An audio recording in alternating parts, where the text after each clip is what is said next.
Hello, welcome to the short video introducing the little letter of 2 John at the end of the New Testament.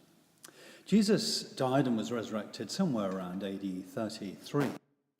And you can understand that 50 years later, by the time that most of the apostles and those close to Jesus had themselves died, the young church, which was expanding throughout Israel and also the Eastern Mediterranean, faced a number of quite serious challenges. I mean, who's going to run this, and who's in charge, and what was orthodoxy? What actually was Christianity? How did you define it?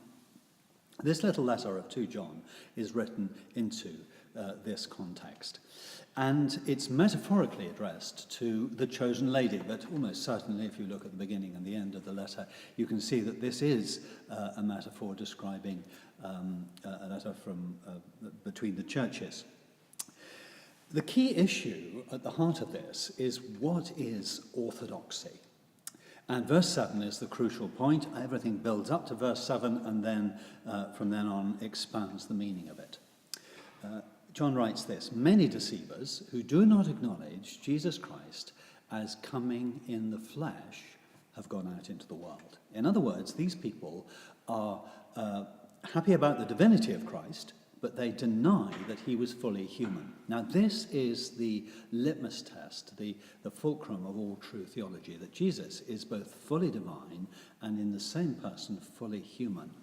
Now, this was not fully articulated by the church until the Council of Chalcedon in 451 AD.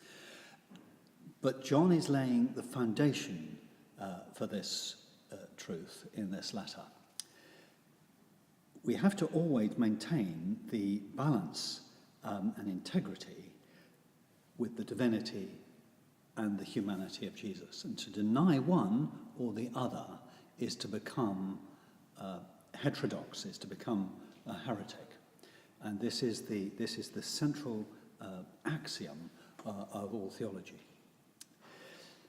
Leading up to this, in the first verses, John is talking about truth and love. Paul wrote in his letter to the Ephesians, he talked about speaking the truth in love, and love without truth has no backbone to it. It's not actually loving.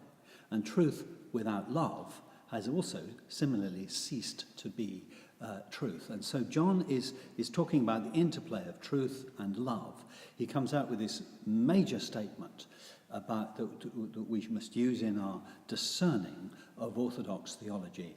And then he applies it and says, essentially, never support, never work for to bless